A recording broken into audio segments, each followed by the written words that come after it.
Welcome to View from the C-Suite, where we have candid conversations with female executives about key business challenges, career advice, and more. This series is brought to you by WongDoody, the Global Experience and Design Unit for Infosys.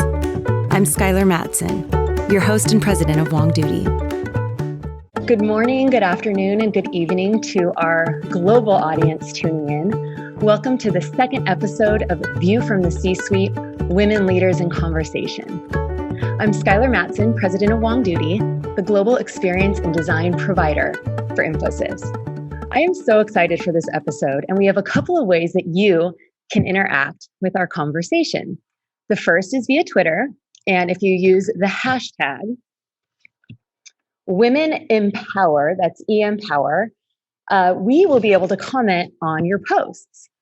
The second is through the Q&A feature right here in Zoom. We're going to leave about 15 minutes to answer some of your questions live, so please join in. Today we're talking about leading through change, 2020. Certainly a year we were forced to react to intense external changes, which affected nearly every aspect of our lives, affected nearly every aspect of business. And as we head into 2021, we've started 2021, I find myself thinking a lot about coping with change, supporting my team as best I can through change, and even thriving during change because it might be here to stay for a while. I'm honored to be joined by two insightful and inspiring C-suite leaders who have navigated changes in business and throughout their careers. The first is Suma Nallapat, the Chief Digital Officer of Dish Network. Prior to joining Dish, Suma was Colorado's Secretary of Technology, responsible for shaping IT innovation for the state government. She has a master's degree in nuclear physics, we will touch on this, and has been named one of the top 50 most powerful women in technology and CIO of the year. Wow, Suma, it is so great to have you here. Thank you. I also welcome Ronalee Zarate-Bayani, Chief Marketing Officer for the Los Angeles Rams. Go Rams! She's responsible for defining the Rams brand, shaping the modern entertainment experience. Ronalee has previously led marketing and digital advancement for huge brands like Hershey's, Visa. She has an MBA from Stanford and worked around the world in Japan, South Africa, and the Philippines. So amazing. Ronalee, thank you for being here. Thanks for having me. Today's topic is incredibly important for a few reasons. The first, pretty obviously, there's been a lot of change in the world lately, so it's very relevant.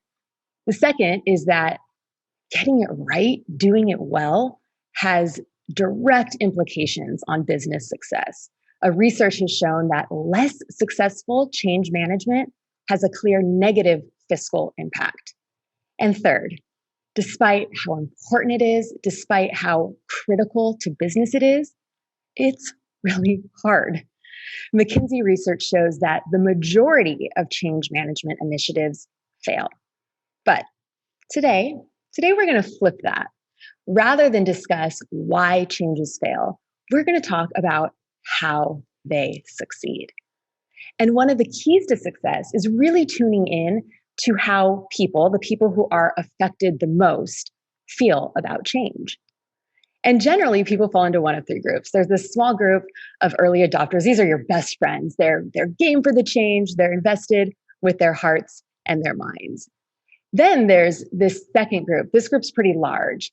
And they don't buy in right away, but they can probably be convinced that change can work if they see some small wins along the way, if they understand how it might benefit them. And then there's a third group, also smaller, and they're pretty resistant to change. They're probably not going to go along with you at all. So Suma, does this resonate with your experience? And I'm interested to know how you've convinced that middle group, that large group who's pretty skeptical, to embrace change and to go along with you. Great. Again, pandemic 2020, change is the constant in our lives, right? It's a totally different world from even 2019. And every day we are finding out new things about how to handle the pandemic. Do the vaccinations work? Do they work for the new virus strain? Do they work for this category of people? So we are dealing with a lot of uncertainty, right? And that's what we're living in. So I think embracing change is the only way to deal with it, in my mind. And I'll give an example. Um, I was in the public sector, as Skyler mentioned, and if you think about it, right, government is known to be slow. And again, there's a lot of myths surrounding that, but there's a reason why government is slow because there's like regulation, there's a lot of restrictions around how you spend people's money. It's hard earned tax dollars. All those things are considerations when you think about change. And when I was at state, we had this 30-year-old DMV system, right? All the jokes about DMV, I know, it's quite interesting when you think about it, right? Um, the clerks at the DMV, they're used to doing things a certain way. Like they are so used to that system of record for your title registration or your driver's license, all of that. The keystrokes, they absolutely know how to do it, and so they don't want to change. So we had to introduce a cloud technology in the DMV at the state, and the amount of resistance that I met was quite intense and significant. And the only way I could lead to that kind of a change was through empathy. Leaders need to ground themselves in empathy of, you are convinced, awesome, great. But how do you convince the people that are impacted on a daily basis? You sit in the sweet seat, you sign the contract, and you say, go make it happen, right? And that's not how change is manifested in a proper way. I sat down with the clerks and asked them what their issues were. Why were they so resistant to change? Why were they so against the system? And the three categories that you mentioned, Skylar, actually the third group are still friends with me because they are the ones that we walk through all the steps, right? It's easy to deal with the cheerleaders and the people that are like, hey, let's go do it, right? But the third category is people that have thought through all the implications of the change. And once they're convinced, they're your best friends. And your best friends for life, in the sense, they are the ones who go to the next group of resistors and say, hey, actually it works, right? So I think leading with empathy, leading with understanding, and leading with curiosity is critical to an effective change management. I completely agree with that. And I love your strategy of actually sitting down with people and talking to them about how their day goes and really understanding. I mean, you have to really dig into that to understand how they're going to be affected and to try to, to be empathetic, you really need to understand their reality. How did you get to this strategy? Was there something along your career path that led you to this? I mean, it's a really smart approach. Yep, and for me, again, coming to the United itself was a big change, right? And I was doing my master's degree in nuclear physics, and my specialization was in radiation physics and isotope technology, and I was so intent on getting my nuclear medicine going and working with cancer patients and all of that. And then I came to the United States, got married to a person that I met like a week before getting married. That's a story for a different day. We'll talk about it in detail. So that was changed, right? And coming to a different country with a man that you just met, and then having to pursue a career in a country that I didn't understand all the nuances of. So all that was changed, and I was like, I can deal with it in two ways. I can deal with it with fear, or I can deal with it as take each moment as it comes. So for me, switching from I landed in Denver, and there was not many nuclear medicine careers at that time. So I'm not going to just sit around for that to happen. So for my career to take off, so I was like, I will pursue a degree. My degree was in electronics and computer science. So I'm like, let me start something there, and again, opening myself to possibilities in an area that I was not the most comfortable with. And change is all about that, right? Dealing with uncertainty, dealing with the discomfort of not knowing the next step. And I thrived in my 25 years in IT, and I'm so grateful. And I'm going to go back to my nuclear physics once my kids are settled. But for me, that personal journey of resilience, being open to possibilities, being open to the different pros and cons of each situation, helped me deal with the people that are dealing with change and uncertainty with a lot of empathy. Wow. I think that being open to possibilities and allowing yourself to feel uncomfortable and be okay with that, most of the best changes do not come without some discomfort in your personal life or in your professional Yep. career. And sort of leaning into that and welcoming that, you have to be brave, but I think that it leads to really great things. We're going to come back to a little bit more about your career path because it's so interesting. But Ronalee, I want to shift to you. And I'm so interested because you've worked in so many different countries around the world and how you navigate change in different cultures, both in the cultures around the world in different countries and the cultures within companies. Even companies in the same state can have remarkably different cultures. How do you balance that culture and change? It's an interesting question. I think the first step is recognizing that wherever you step in, you're the outsider, right? And there's nothing wrong with that. But acknowledging that helps me to put myself in a frame of mind that says, hey, I'm stepping into a world that already exists. They have certain norms. There's certain ways of doing things. There's certain expectations and behaviors. And the best that we can do is to step in eyes wide open, knowing that we don't know, and being okay with that, because I think that's so incredibly important. You know, I always say the biggest disappointments in our life are when expectations aren't met, right? And so when you know you're walking into a new culture, be it a new company, which always has their own distinct culture, or as big as a new country, I think my expectations are to be so open and to be aware that everything has existed before I ever stepped in. Mm. And it's so important to understand that frame of mind and to accept it first and foremost, because then as you go in, you can be a sponge.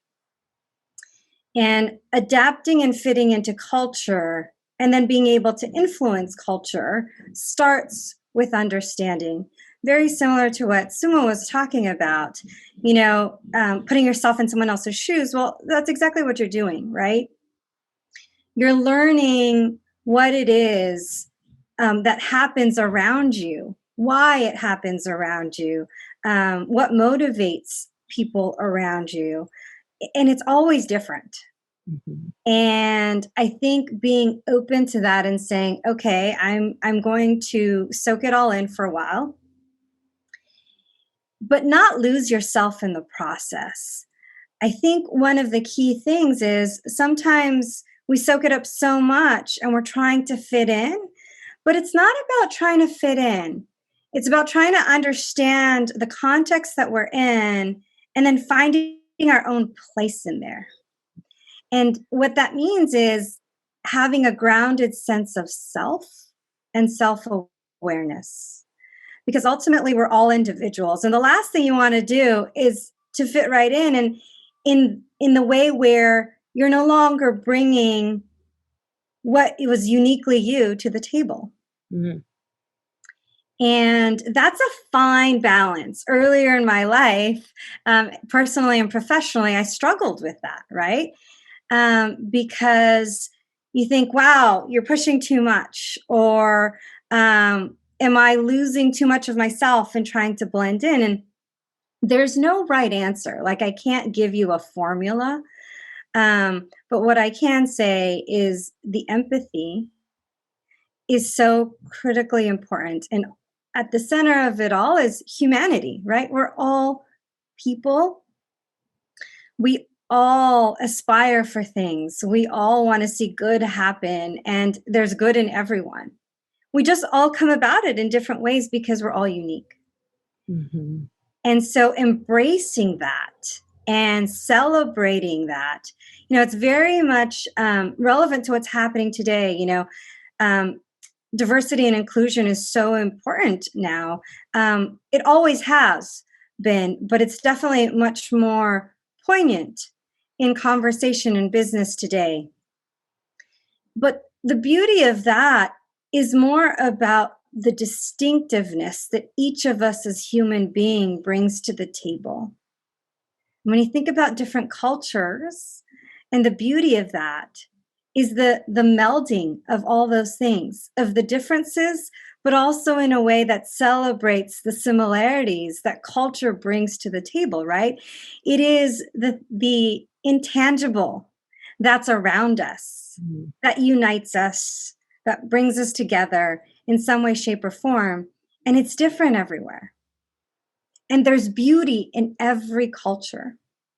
And trying to unlock that, celebrate that, embrace that, and then harness it in a way where you can bring yourself to the table is kind of the magic center that I think we all strive for when we step into new cultures.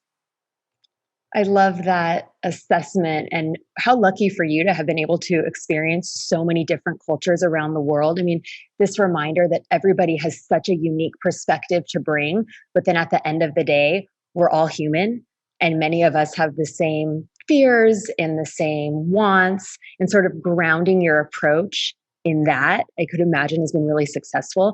I'm wondering if there was ever a time where a certain approach to coming in worked really well with one culture, and then you were in a completely different company in a different country and you thought, I'm going to try this approach again, and it did not work just because things were so different within that organization. Has that ever happened?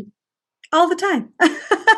I mean, look, it's a trial and error, right? In the sense of, again, every place is different. I'm a fairly straightforward kind of person. I don't have the poker face. This is me, day in and day out. And I remember when I was younger, I lived in Japan, and there are different roles and expectations for folks. And coming in as a woman, as a strong woman, into the table, I was a teacher at the time.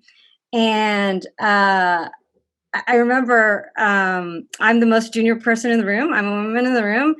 And one of the male teachers says, okay, you can pour tea for everyone. And I looked at him and I go, what do you mean? And I go, you can pour tea as well. But again, that was me being naive. And it wasn't, for me, it was about, wow, like, I'm a woman, we're equal. And for him, it was a way of also just welcoming me to the table, right? Okay, I get to meet everyone, I get to be a part of it, and not understanding that there was more to it from a cultural standpoint was something that I had to adapt to.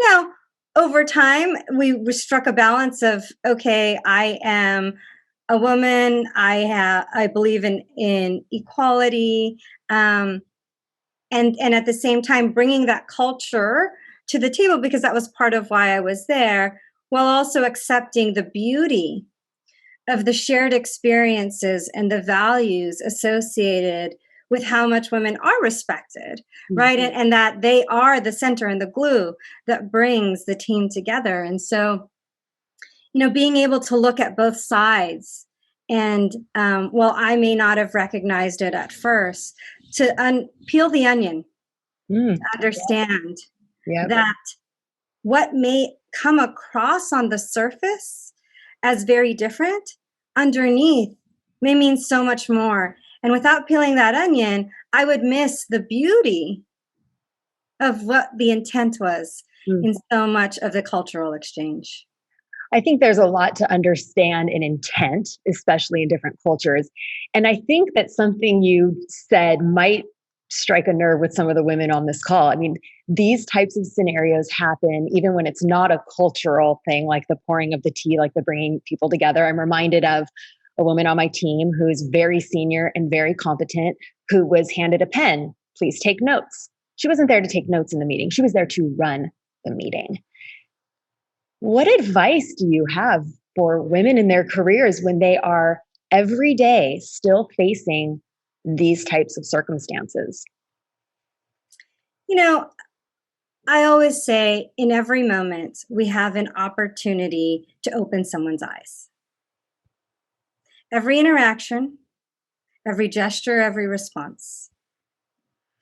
And so in those moments, I think it's about being polite, right? Like it's not about being so in your face that people don't hear you, but acknowledging, actually, thank you very much, but I'm here to lead this meeting. I appreciate it. Would you like to go ahead and take notes or, pass it on to someone else? I think there's a variety of different ways, but acknowledging is very important, and acknowledging in a way that is heard is even more important, because I'm okay with, hey, sometimes things happen if it's an opportunity to learn. Because how else are people going to learn if they don't know? Yeah. And you can't hold it against people if no one's ever told them how or what or any of that, right? Or, I always say I've made many mistakes in my career, but like, as long as I don't keep making them and I learn from them, then I'm okay with that, right? And so if you flip that a little bit and say, wow, I've been on the receiving end many times of that, but if I can use this as an opportunity to educate so that it becomes more conscious for folks in the future, then I've done my part to help progress things forward for women. Right. Instead of getting angry, I'm going to take a deep breath and I'm going to explain why I will not be taking notes in this meeting. Professionally, of course. So I want a sense of humor, right? About it. That's the other thing. It just gets so tense, and sense of humor always works with the responses. Your audio is a little bit muffled there, and I really want everybody to catch what you said. I said it's important to have a sense of humor. Oh my gosh. All of these, right? It just makes the environment a little bit light, but you can still get a message across. Sense of humor, so important. I completely agree. I really do. Suma, I want to talk a little bit about data and the role data and technology can play in change. I mean, it's interesting in business, we pay so much attention to data and analytics from our customers, but we're not in the habit of using data from our employees that might help drive change. Harvard Business Review suggests that companies should use data more effectively to implement change and measure engagement and track how well things are going. Has that played a role for you? Have you used data and technology either with the state government, in your role at Dish to help drive a change initiative? Yep, Oh, your audio again. I'm sorry to interrupt, but I know every word you say is so important. Can you hear me okay now? It's a little bit clearer. Is your mic if your mic's from your computer, just get nice and close. Can you hear me okay now? It's okay. There's a little bit of feedback, but let's go for it. So I think at Dish, we are a very data-driven organization, right? We ensure that we look at data for all of the employee metrics, all of the successful employees, and diversity and inclusion and all of that, right? So there's one aspect of data that's very, very critical, but there's also there's an art and a science to all of this, right? So leaders should be engaged on both levels to make sure that they're not looking at data for the sake of data, but also go deep dive into what that data means and the contextual references that the data provides. So looking at numbers for the sake of numbers is not going to make a difference, but the contextual references, the EQ aspect of things, all those are very critical in making a difference in the diversity and inclusion. And I'll give you a quick example. Are you able to hear me okay now? There's like a little bit of feedback and your voice is just a little bit muffled. Let me try. Sorry, just a second. And we set everything up when this always. How is it now? It's kind of the same. Is it the same? Hello? Is it better now? I can hear you. I just have to concentrate a little bit harder. Why don't you go to Ronalee and I'll go fix this in the meantime? Okay, you do some troubleshooting on your end. Ronalee, how have you've moved to a lot of different big companies, you've moved around the world, you have a very solid approach. You're very clear in who you are and how you want to come in. And I know that it's still really hard. I'm wondering what you do to support yourself to get through change, to get through hard challenges. Like, what do you do to stay balanced, to stay true to who you are and to stay sane? Well, there's a lot to unpack there. Depends on any given moment. I think the sanity is probably the one that's probably the hardest, given this year for everyone. But in all realness, it's about having a adventurous spirit, I would say, is one, right? The only constant is change and maybe taxes. But if you think about life, personally, professionally, you can plan all you want, but things happen, right? And we all make decisions and we all adapt. Some of those are small things, some of those are big things. But I kind of approach the big things like I do the small things, right? In the sense of, all right, things happened. Great. How am I going to make the most of it? So we have to adjust. How do we do it in a way that makes the most sense? And ultimately, there's a choice with everything. Even when things are thrust our way, we choose how we engage, how we respond, how we react. And I choose to do so with a sense of optimism and a belief that everything happens for a reason, and that if I embrace this in the best way possible and make the most of it, that the end is going to be worth it. And I know it's a little, theoretical, but it's served me well throughout my personal and professional life. And when I think about that, I also have a very strong support network, right? My husband has been incredibly supportive and has adjusted his career to enable us to move as a family into a variety of different roles in different places around the world.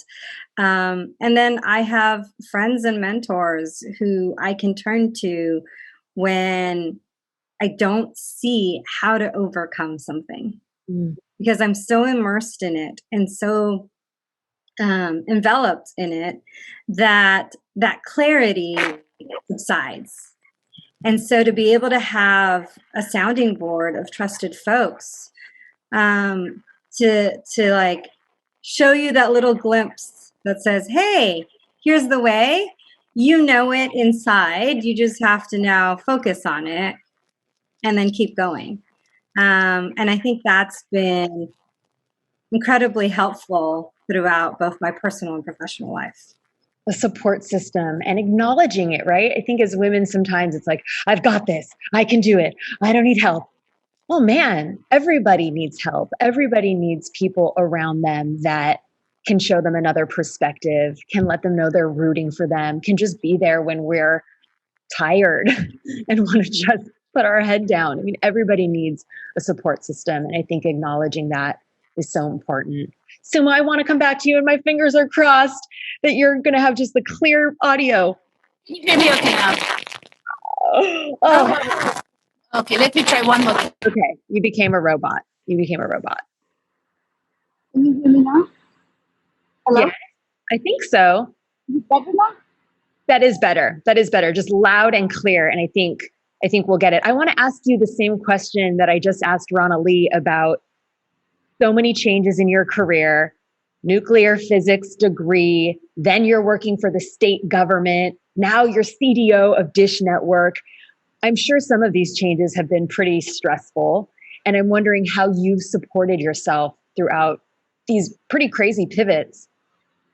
I think for every successful women leader, it takes a village, right? It takes a village, a family, your support system, your co-workers, everybody comes together to make that person successful. Your children. I keep telling everyone that there's a time when career has to pay on day, and there's a time when kids have to pay. Right? You can't be at every single of their soccer games. It simply is not possible. And I'm like the bad mom, Mila Kunis, where I go buy store-bought cupcakes and pass it off as home cooked, and I'm okay with that, right? As long as I'm showing up for all the events that matter, I'm okay with store-bought cupcakes. So we need to make those standards for ourselves, right? I don't want to be a martyr and bake cupcakes all morning, come to work, and then be at the event. So I have my standards on the most important things, and on the others, I'm willing to compromise. And that's important, right? And it's important to be cheerleaders for other women. It's so, so important. So they say, go seek out mentors. I'm like, no, be a mentor yourself. Even if you're in the middle management or the lower level management, you can be a mentor to anyone. So seek those opportunities for you to be part of someone's life in a very meaningful way. Don't wait for someone to come and be that for you, right? I heard a quote recently of diversity and inclusion. Right? Diversity is being invited to the prom, and inclusion is being invited to dance. And like, F that, really. You create your own dance floor and dance like no one's watching you. That's where the power is, right? Don't wait to be invited. Don't wait to be invited to a board meeting. If you have a compelling business case, go present it to the people that take to listen, right? There's always room for creative ideas. People are, they don't have a chip on their shoulders all the time, like, oh my gosh, they won't listen to them, they won't do this. That's all BS. If it's a compelling reason, if it's a good thing that you think is brilliant, go say it to people, and don't be afraid of failure, right? We want to be perfect at 95% of the things and then go present. Don't do that. Be fearless. That's the most important thing for women. We are holding ourselves back. There's nobody that's literally holding you back. So that's why, switching from nuclear physics to being in public sector, which I didn't have a clue about, but I was like, I know technology. That's my core strength. I'll go learn a new field. I'm open to opportunities. I'm open to being flexible with where I'm going. I'm not rigid in my thought process. I'm going to go give it a try. And a lot of women want the perfect scenario to walk into, and there's not such a thing. Okay, I'm going to repeat some words of wisdom in case it didn't come through, because there was a lot of wisdom in what you just said, but I just want to repeat: dance like no one's watching, and store-bought cupcakes.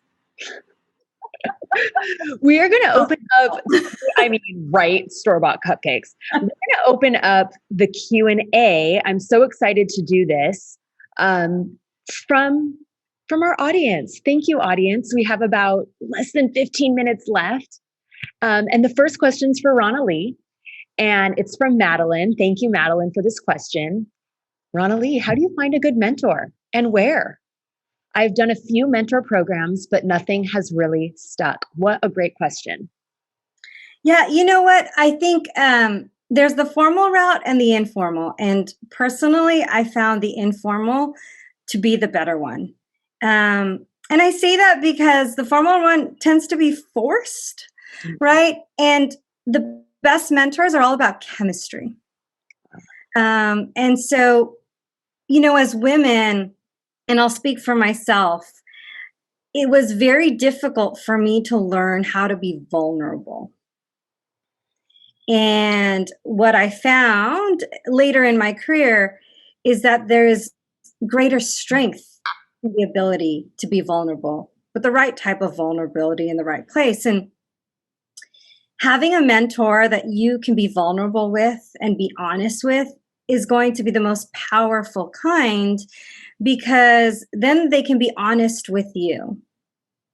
And it is in that honesty where you get more personalized feedback, advice. And as think about marketing, with the more personalized and customized it is, the more effective it is. Well, it's the same in navigating your career, right? There are the truisms that exist, and then there are the truisms that hit home, because I am who I am and you are who you are. And the nuances of the feedback from a mentor is what can help take you to the next level. So finding that, going back to the first question, I think first and foremost, lean into your network. right? And say like, hey, this is something I want to help myself with. Do you know anybody that can be really good at that, or can be really good at providing that perspective? And you know me in terms of the type of person I am and the type of person where I best hear people. And so is there someone that you could recommend that I just talk to? I think be vulnerable enough to extend and ask, and then be open to the type of people that they're going to recommend that you may have never thought you would have wanted to speak with or connected with. And then suddenly you have that connection is pretty special. And, it's not necessarily approaching someone, hey, will you be my mentor? But rather, hey, can I ask your advice on something? Hey, can I get your perspective on something? And it's a start. And then you start with that type of conversation. And then if it clicks and there's chemistry, then naturally both you and that person will want to keep engaging. And then you have a real natural mentoring relationship. Thank you. Sound check. Am I being heard okay now? That sounds better. It does sound better. And I have a question for you, Suma, from Laura. Thanks, Laura. Looking back on your career, are there any unexpected partnerships, either short or long term, that propelled you forward in ways you had not considered? Definitely, a great question. When I was in public sector, there's a lot to public sector that people don't realize happens, right? There's the joint budget committee that approves all the budget for IT. There's the joint technology committee that runs all the technology standards, making sure that we're building programs for accessibility, technology standards that don't get into the unethical aspects of technology and all that. Right? So it's a heavily regulated environment if you can consider all the things that can happen in public sector. So there were partnerships that helped me a lot, including the governor's chief of staff that helped me navigate those waters and said, hey, you do this, you don't do that, right? And that was a mentor, unexpected mentor that helped me with getting all those things lined up for me. And then that made my technology job easier. And then there was a Colorado Technology Association that leaned in heavily to help me navigate the world of the partnerships that are important to make the public-private partnerships happen easier. Right, and we have partnerships with the Blind Institute of Technology and other partnerships that are so meaningful to make technology that's accessible not just to the select privileged few, but to the most vulnerable populations within Colorado. Thank you. Thank you. There's another great question. This is from Mel. This is for Ronalee. Wondering as you have evolved your career upward, have you ever experienced imposter syndrome? And if so, how have you overcome that? Yes, I'm human. I'm a woman. Absolutely. Right. And I think anybody who ever says otherwise is not being honest with themselves. I think throughout every point of your career, especially as you step into something new or something bigger, part of that is, one, you've absolutely earned it, but then two, there's a lot of unknown. And that's part of continuing in your career. And in that unknown, there's people who say fake it till you make it. And I'm like, no. You learn along the way. You fly the plane while you're building it. And that's okay. Right? You don't need to know it all. And I think that's the part that's helped me get through it, is recognizing that there's enough people that believe in me to be in this seat, right? That I've done enough to earn the seat, but I have enough humility to know that I don't know it all and I won't know it all. And that's where I think the best part, or the best things that I've been able to do, is to surround myself with great experts and partner and learn, right? And to be confident in what I do bring to the table, but to be honest and open to say, hey, I need you and your expertise, and together we're going to do awesome, right? Because I think Suma mentioned earlier, like it takes a village, and it does. And so, yes, you go through this moments where you have self-doubt, but you also have that village to balance you and kind of kick you in the pants sometimes to say, okay, like you got this, we got this, more importantly. And that's how you kind of pick yourself up together. And ultimately, nobody ever wins on their own. And so just making sure that you have the right surround sound and the right people, where you can be that rock for them and they can be that rock for you. Such great reminders. I mean, it's making me think about my own career. I don't think there's ever been a big step that I took in my career where I didn't feel self-doubt. I mean, at every step, I was like, can I do this? Can we do this? And you look to the people around you. And I think it's so important to remember, you've been put in a role for a reason. You've been asked to do something for a reason. People believe in you, and you have something to bring, and you have a team to help bring the other things that you don't know yet, which is sort of just a reassuring reminder. Thanks for the question, Mel. Suma, you're back with us. I am. Can I hear you okay? Perfect. Okay, that was good. Oh, I want to get a real juicy question for you. I'm also watching the clock with 4 minutes left, so this might be our last one. Let's see. This is a good one. This is from Anna. Have you ever made a mistake in your career? Oh, wait, I already asked you this one.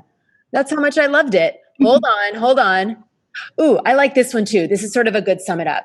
From Stephanie. Thank you, Stephanie. What changes in how we work during COVID have been positive that you want to continue post-pandemic? That's a great question. We at Dish are back in the office, and so it's a hybrid, right? So we are doing a lot in terms of the virtual collaboration with Google Meets for the hybrid workforce and things like that. But I think the best thing that happened during pandemic is, when we have sessions like this, we would have to travel, and not everybody would have an opportunity to travel, right? So, but I think this has opened up opportunities for people across the globe to connect to events that it wouldn't have been possible with time zones or, traveling to like far off places, hotels, things like that. So I think having virtual collaboration sessions like this in the future is going to be the way to go. And my favorite part of 2020 is this thing. I hope you guys can see it. You're on mute. How many times have you said that? Right? That's my favorite catchphrase of 2020. Catchphrase of 2020. Thank you, Suma. Oh, your audio is so much better now. Ronalee, do you want to add anything to that? Anything that you're going to carry with you from this weird COVID time that's been positive that you want to hold on to? Yeah, it's the personal side of the people you work with. How many times have you seen their kid on their lap, my kid, running in behind the screen, or the dog, or, having, to make lunch over there while you're on a call, and just recognizing that we're all people with lives beyond the workplace, and that we bring our best selves when it's our total self, right? And not just a part of us. And to be able to intently embrace that and remember that and bring that forward post-pandemic, I think we'll all be in a better place. I agree. I feel like there's this informality when you get to see inside of people's homes and their kids and their pets that bring you closer together. And I would like to hold on to some of that sort of warmth in business as we come out of this. I have one small phrase to say. Yes. In Sanskrit, I come from India. There's a word called Vasudaika Kutumbam, means the whole world is my family.